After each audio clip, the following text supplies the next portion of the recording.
Thanks, Josh. I do have Nox here. My goodness, what a match. I believe all in all that was over an hour of gameplay. How are you feeling? I'm actually exhausted. Jet lag already caught up with me earlier during the day, so now I'm just literally dead. Yeah, that was long. Oh dear. So the draw war is happening. Obviously the first match, Monsters mirror match happening there. Did you kind of like the fact that you had a draw so you could collect your thoughts, or was it just another match that would be drawn out longer and longer? I think I made a few misplays in that matchup specifically that ended up costing me the game, but it's also very volatile. I even had the advantage of starting, first, I think, in the matchup, which maybe the second time matters a lot. Starting first isn't too bad either, in the Monster Mirror match specifically. Now, at the end there, I was pretty sure there was no Grave Hag in the deck since I hadn't seen it in the previous match, and I thought maybe he wouldn't be running it, and I thought, even if he plays it, we talked about forfeiting earlier if you were, behind, if you were going to play it out. And since he was playing it out, I assumed he won. When I saw the Hag, I thought, that's it, I'm done. Because from my calculations, I thought I was okay, but then it was by 1 with the Trebuchet, which came back, so. By 1 point only. PPD, obviously, quite an admirable adversary there. Is that surprising for you? Not really, no. I mean, despite the fact that we both misplayed our fair share during the games, and there's no secret there, we're not professional Gwent players to the extent that some of the guys that went through the qualifier are. I still think he put probably the second most time in the game. I think Life Coach put the most preparation, then PPD definitely did, and then Trump and I kind of were on the lagging behind for that. So going into the finals against Life Coach, knowing that he likes to take his time, do you think you're going to switch up your gameplay style? I mean, there's nothing really to it. If his lineup, is good versus mine, then there's nothing I can do. Plus, I haven't made perfect decisions yet. I don't think that's going to happen, and Life Coach is extremely good at narrowing down the possibilities. So I'm going to give the finals to him, probably, if I had to make a guess. But I'll try. If we could finally see your final form and you could evolve into Obnoxious, what would you like to say? What would you like to say to Life Coach? Well, I'm just glad to play him, really. There's really nothing else to it. Well, it's a guaranteed $20,000 going in, could be $60,000. The finals are happening. This is super exciting. Well done, Nox. Great game indeed. Josh, let's get these finals happening. I'm throwing it back to you. All right, thank you. It is time for the finals. This is the most exciting part of the very, very long stream, and we are so grateful that you've been sticking around for this, supporting your favorites. I've got Life Coach, I've got Noxious here. These are who will be competing against each other for the grand prize of $60,000. That's exciting. Guys, you've actually spent quite a lot of time in quite a few rounds seeing and feeling out your decks, kind of getting an idea of the competition here. It all comes down to this. Nox, you've been playing a lot of games here. You've been playing for a very long time. Are you kind of in a good zone right now to go in to take out the finals?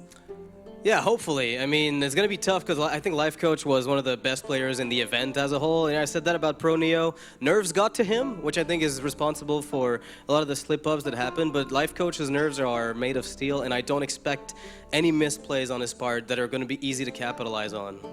Nox has been a little bit of an underdog here, and he's been completely dominating his rounds, even though that last one was tight, but you did get through, and that's all that matters. What are you thinking about Nox as a competitor now? Well, I mean, he has some competitive experience from past, so I'm pretty sure he won't be too nervous, so I also don't expect more misplays on his part at all.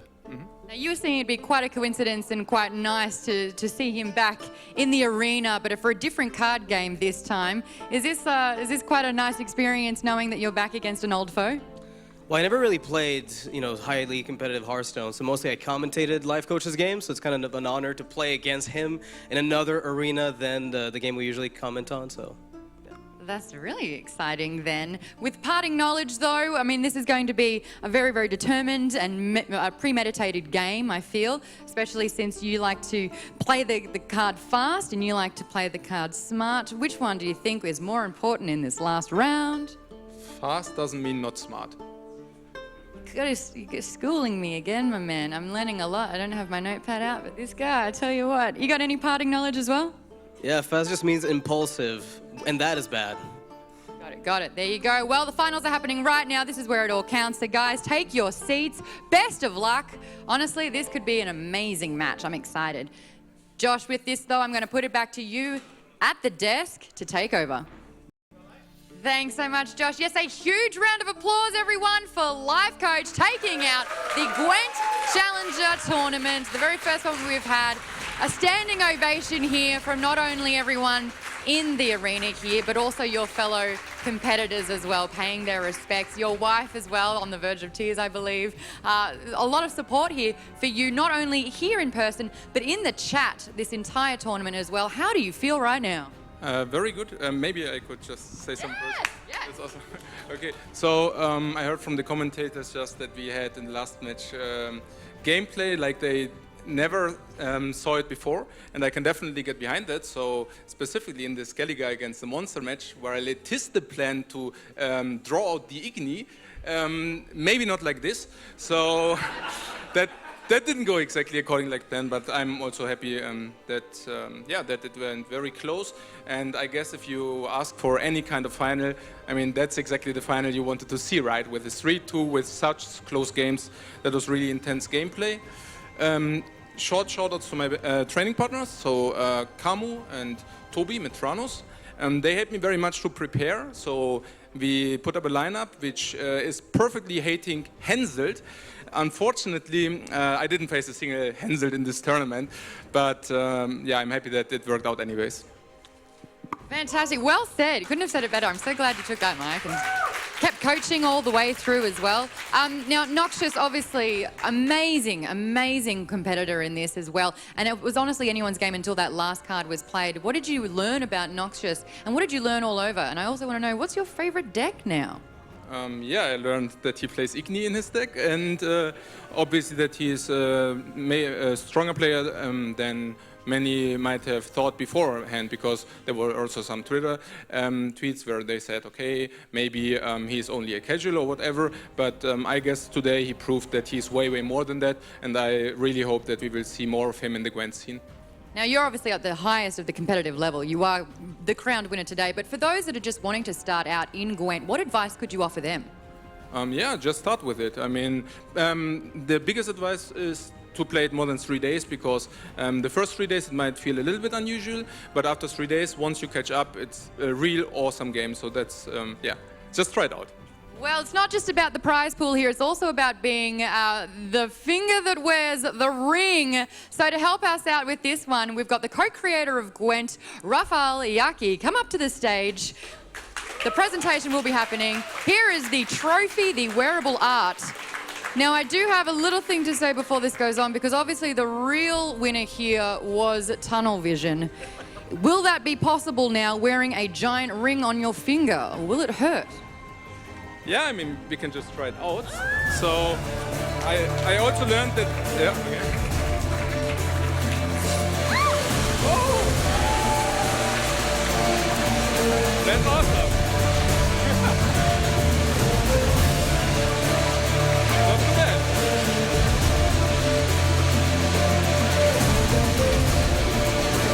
Have you been rained on by confetti before? It's really good, really good. So.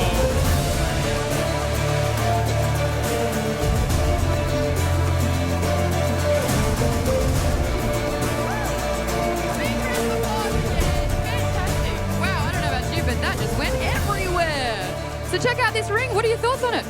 This is really awesome, and I have to say that I visited the CDPR guys 3 days ago in their headquarters, and when they showed me the ring, I was really, I mean, that's like the real prize. It's not on Reams, by the way. It's not on Reams. On the realms, that's it. Now let's get everyone else on stage. All the competitors that are waiting in the sidelines there, jump up on stage as well. A big congratulations and round of applause for everyone who played today. 4 of you walked away with $10,000 or more. Adrian next to me here, a giant ring that has granted you the prize of being today's tournament winner. Amazing work, guys. Honestly, some gameplay that we saw today, 10 hours of gaming. My goodness, some of you played for a lot longer than others. There was a draw, which has never been heard of before. Guys, you should all be incredibly proud of yourselves. Rafael, I know you said you didn't want to say anything, but this is your game that you co-created. What would you like to say? Well, congratulations to everybody, to all the contestants, to Adrian and Nox. That was an amazing final. Yeah. Round of applause for the finalists. And yeah, please check out Gwent. You can access the game now, and hopefully you'll see us soon. Fantastic. Also, a big shout out to our casters today. Over 10 hours of casting. Really well done. Honestly, not only Dane and Miguel on this panel, but also we had someone representing Poland and the Chinese stream as well. So well done, guys. But that's it from us. Honestly, it's been a really long stream, so we're going to cut it quick so you guys can celebrate and have some drinks. Josh, final words, over to you. Noxious brought quite a lot of strategy, and he kept Life Coach on his toes. To me, that's a victory in and of itself when you have such an established pro. Oh, I love this. And there we go. It's going to spread like wildfire. This is it.